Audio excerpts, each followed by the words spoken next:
Hey, welcome back to Leosophy. Today's video, I'm going to address sort of what I'm planning on being a different schedule. I've noticed that there's no set schedule for videos, and that doesn't seem like a very great idea. So what I think I'm going to do, and what I'm going to try my best to do, is Sundays are going to be relegated to answering questions, and then Thursdays are going to be for sort of long-winded topics that I've sort of been thinking about. And what today's going to be addressed, and it's going to be a multi-part series as far as that goes, because this is going to be a massive topic, but it's one that I've been thinking about for a long time. Um, as a teenager, I really enjoyed reading the Iliad and the Odyssey, and then much later on in life, I began reading Romance of the Three Kingdoms, which in turn led me to read A Journey to the West, which in turn led me to read the Bhagavad Gita, which in turn led me to read the Puranas, which in turn led me to read the Epic of Gilgamesh. And I noticed an interesting pattern reading these things over a very, very long span of time. And that was that the classics from all these different cultures, they have an underlying common thread. They seem to be divided into a journey, an epic journey, and then an epic war. They all fall into that category. The only sort of exception would be Mesopotamia, which has just the Epic of Gilgamesh. But posit, or whatever, guess, I theorize that there actually was a war epic. It's just been lost because so much of Mesopotamian literature has been lost, unfortunately. Um, yeah, it's very interesting to see these commonalities, and I don't think that it's because of some amazing, this isn't like an ancient aliens video or anything. I think that it's a very logical reason why every, I don't want to use the word civilization because that's actually too narrow a term. Every, let's call it a superculture. Every superculture seems to have both of these characteristic epics, and I think it's for logical reasons. First of all, let's start with the West. You see, that's what I mean when I say superculture. The West isn't a single culture, but modern Westernism, it's founded on a lot of similar ideas. You could say that Platonic ideas are found in every Western culture. It's something that Swedes and Finns and Greeks and Portuguese, they all have in common. They also have in common the Iliad and the Odyssey. Like if you are coming up with a story, or coming up with,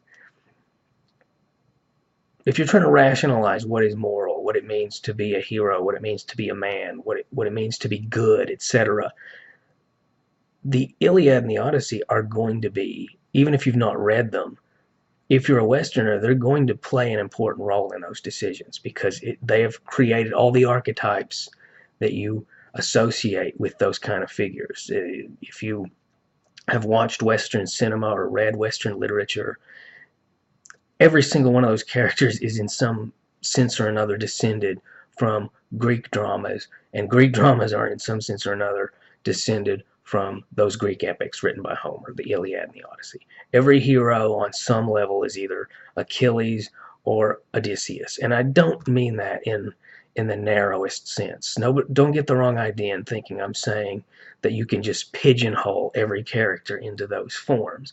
I'm saying that they form the basis, the evolution of those heroes, the evolution of those men, the evolution of, I mean, you can even see it in modern Disney films.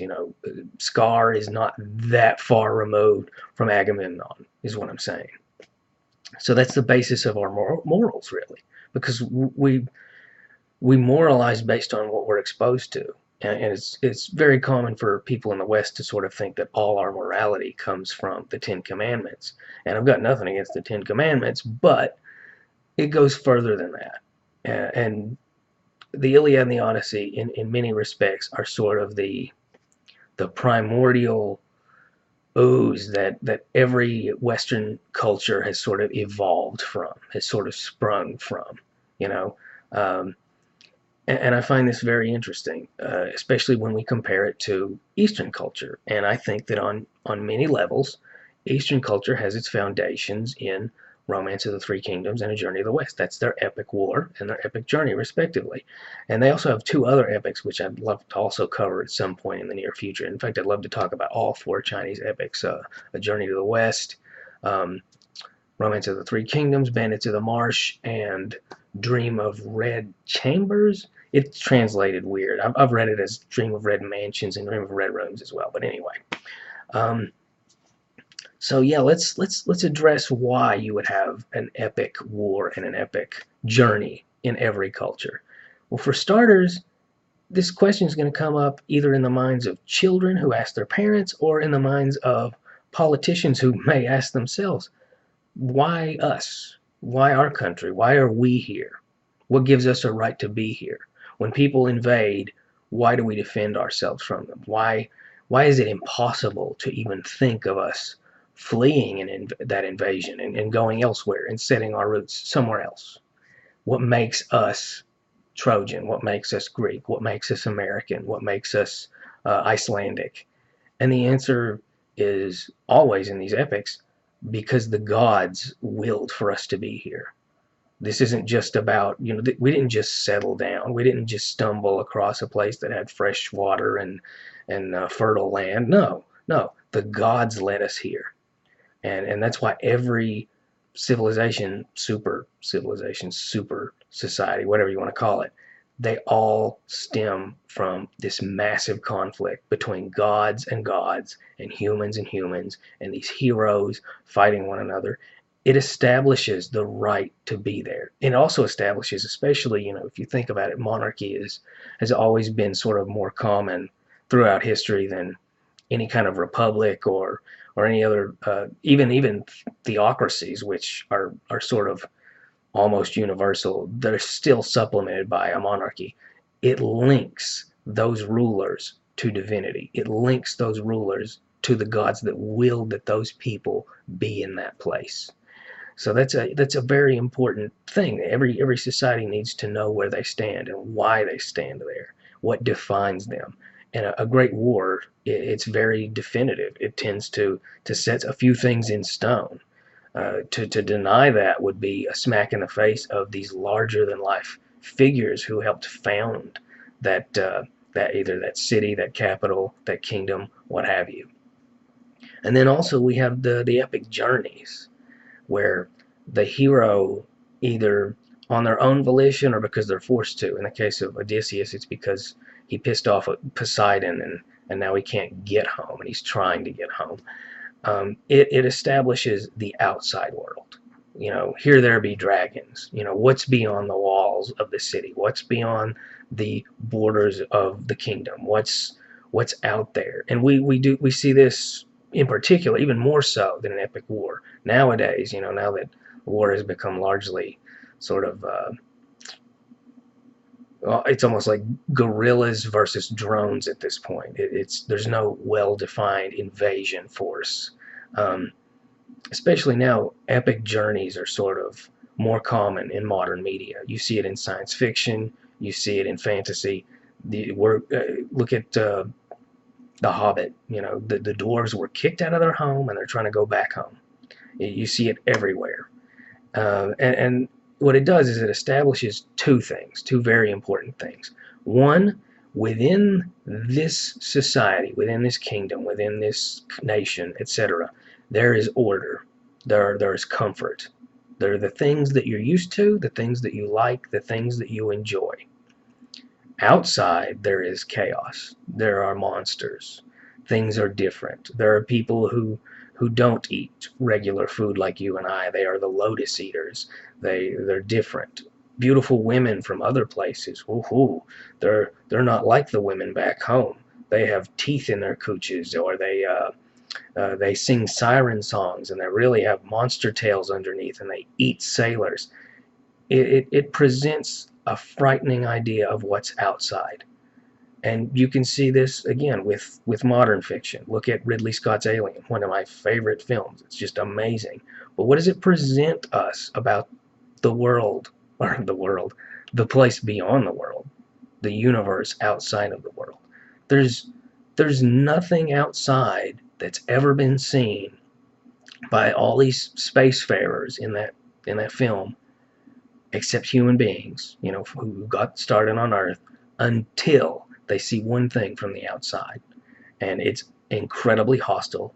It is absolutely nightmarish, and you end up with one survivor who goes on to sort of be an expert on the horrible forbidden topic of how these things operate. And every single time she's asked, every time somebody's curious about, well, maybe we can use this, maybe we can better understand this, her explanation: you don't want to use it, you don't want to understand it, it is dangerous, it is wrong, it is inherently evil.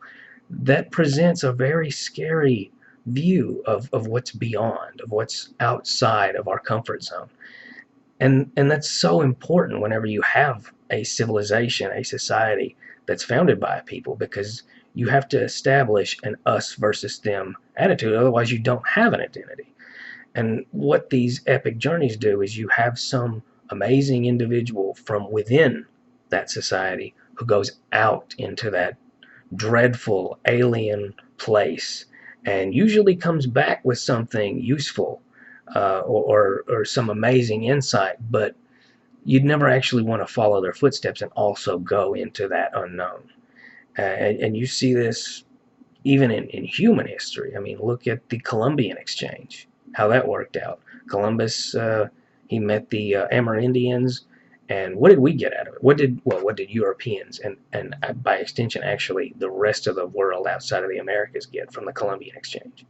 We got potatoes, we got tomatoes, we got eggplants, we got peppers. I'm pretty sure we got green beans, but I might be wrong on that. I can't remember where green beans are from. We definitely got fava beans. So we got all these amazing things. Oh, I mean, corn. That's become a staple all around the globe. You can't go anywhere without seeing a corn product. We got all these things, and then ultimately, the British, they got a whole new continent out of it, Canada and the United States. Yeah, enormous benefit for the people who ventured outside. But what did the Amerindians get? Well, they were exposed to pathogens that caused an apocalypse. I mean, really, an apocalypse. And there's not a whole lot of them left right now. Even the ones who do exist, in South and Central America, the enclaves of Amerindians are largely persecuted by the government, and people generally don't talk about it. I think because of political correctness, because it's essentially a case of mestizo governments persecuting pure-blooded American Indians, and so it's not something that people in the West really want to comment on. And I'm not going to try and turn that into a soapbox, but it's a very disturbing trend that I've noticed, that certain things are acceptable. Certain forms of persecution are acceptable, provided they don't resemble something that we've sort of been taught in schools, as long as they're not the same color patterns. But anyway, yeah, these epic wars, they establish why we have a right to be here, and why the people in charge have a right to be in charge. And then the epic journeys, they establish what the outside world is like and why you really want to stay put. And I can't help but feel like this actually plays into battle strategy. If you read The Art of Warfare, it says that if you have nothing to gain by retreating and everything to lose, you'll fight down to the last man. And you see this throughout history in battles, like when we stormed Normandy. One of the reasons why Normandy was such a success was because you couldn't retreat. Like, the ocean was behind you. So and there's actually an expression in Chinese culture that's a cornered rat can kill a cat, which I don't think it rhymes in Chinese, but maybe it does. But it conveys this idea that when the odds are completely stacked against you, that's when people are going to fight their hardest. So if you teach people, one, the gods are why we're here. The gods are why we have this land. The gods are why the king is the king, or the Senate is the Senate, and so forth. We are blessed. We are watched over. And then at the same time, you say the outside world is chaotic. If we were to flee into it, we would be thrown into just a terrifying element, a terrifying environment where, you know, up is down and left is right and monsters are everywhere, it gives people both a sense of unity and, as well, if there is an invading force or if there is competition or if there is a sudden influx of outsiders, there's every reason in the world to fight against it, because, you know, you're backed up against the ocean, so to speak. You know, you are pressed against an alien world where you do not want to go, and so you fight to the last man to make sure that everybody can stay within those city walls. Yeah, that's the bulk of what I wanted to talk about today. It was just sort of an introduction, really, into why I think, and this is 100% speculation on my part, I should add, but I've been thinking about it for a long time, why I think that the epic journey and the epic war are a commonality with every super society. And when I say that, what I'll be delving into and what I'm dividing is the modern West, the modern East, India, which is sort of an interesting bridge of both, which that could be its own topic as far as that goes, and Mesopotamia. And so I'm going to be discussing how I think that those epics shaped those societies and how they even shape our society, as well as how it sort of creates a conflict between modern East and modern West. You know, Rudyard Kipling said something like, East is East and West is West, and never will there be an in-between, or something like that. Although you could argue that his favorite place that he ever wrote about, India, is sort of the meeting place of those two worlds. But it doesn't change the fact that the moral compasses of different peoples are aligned differently, and there's nothing wrong with that. Globalism seems to put this big fixation on the fact that we're all just people, we're all the same, and, well, sure, maybe on some level, but it doesn't change the fact that what we think is good and bad and right and wrong and a person's place in a society, that varies. That varies greatly. And it just seems like, I hate to use this word because it's not really what I mean, but it's almost like a form of whitewashing to say that it's all the same.